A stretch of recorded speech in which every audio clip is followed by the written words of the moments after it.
हमारी मेवाड़ की कहानी चल रही है। इस मेवाड़ की कहानी में हमने पिछले वीडियो में देखा था कि महाराणा सांगा किस प्रकार शासक बनते हैं और ज्योतिषियों की भविष्यवाणी सही साबित होती है और एक योद्धा पुरुष शासक बनने में कामयाब होता है। लेकिन जब वो योद्धा पुरुष शासक बनता है उस समय भारत की परिस्थितियां क्या थी, जिससे उस परिस्थितियों से सांगा को दो चार होना पड़ा और उन सब परिस्थितियों पर उसने किस प्रकार से विजय प्राप्त की, ये आज के पार्ट में देखेंगे।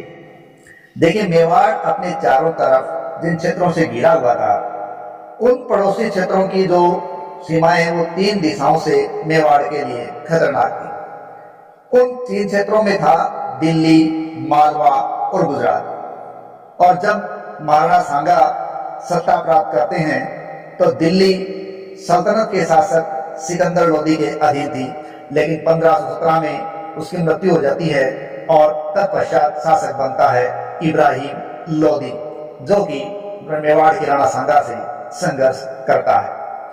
इसी प्रकार जब दूसरा क्षेत्र मालवा मेवाड़ से टच कर रहा है, जब सांगा शासक बनते हैं उस समय मालवा के शासक महमूद शाह बेगड़ा होते हैं। और महमूद शाह बेगड़ा के बारे में इतिहास में यह भी कहा जाता है कि वो खाने के साथ जहर का सेवन किया करता था, इसलिए उसके थूक देने से ही दुश्मनों की मृत्यु हो जाया करती थी। लेकिन 1511 ईस्वी के अंदर मालवा के शासक महमूद शाह बेगड़ा की मृत्यु हो जाती है।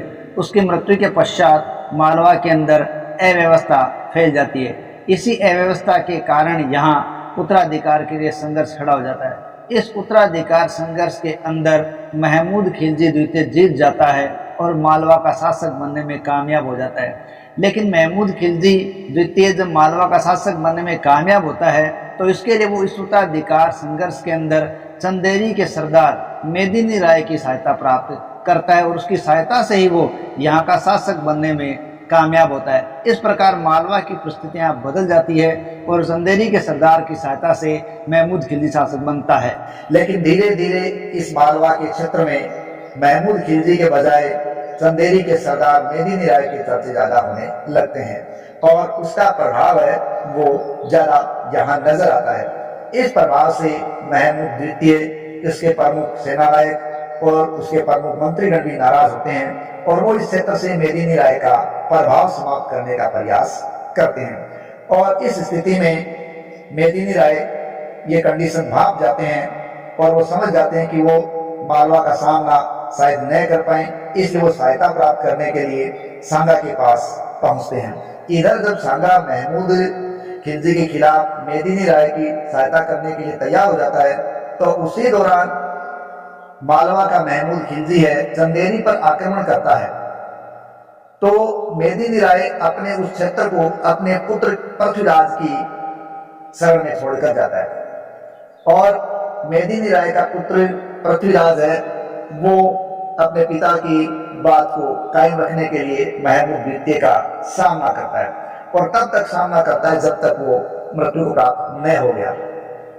तो वहां खिलजी है वो कब्जा कर चुका होता है, लेकिन सांगा के साथ जब चंदेरी का सरदार मेदिनी राय वापस लौटता है तो यहाँ उनका खिलजी के साथ गागरों का संघर्ष होता है।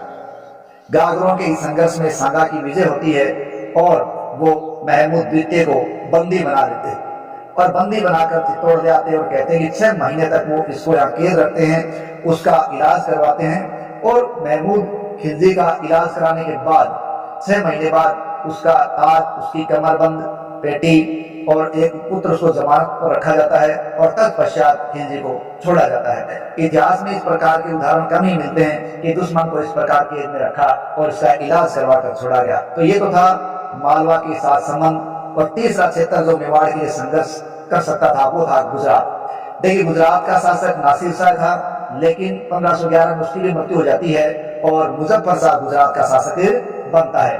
और सांगा तथा मुजफ्फर शाह के बीच लगातार ईडर पर अधिकार करने के लिए संघर्ष होते रहते हैं, लेकिन प्रत्येक प्रकार के संघर्ष में सांगा की जीत होती है और वो गुजरात को अपने ऊपर हावी नहीं होने देता।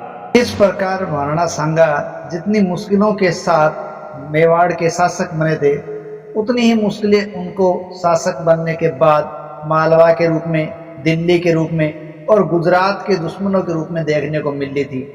लेकिन सांगा ने अपनी सूझबूझ से, अपने योद्धा पुरुषत्व से, अपनी सभी कठिनाइयों पर विजय प्राप्त कर ली। उसने दिल्ली को भी, लोधी वंश को झुका दिया, मालवा को उसने झुका दिया और साथ ही साथ उसने गुजरात को भी अपने ऊपर हावी नहीं होने दिया और गुजरात को भी अपने सामने झुकाकर दम लिया। इस प्रकार उसने अपनी सभी उस वक्त की कठिनाइयों पर विजय प्राप्त कर ली और अपने आप को एक योद्धा पुरुष के रूप में साबित कर दिया था। आज की कड़ी में इतना ही। अगली कड़ी में अब देखेंगे सांगा के जीवन काल में संघर्षों का और योद्धा पुरुष का योगदान।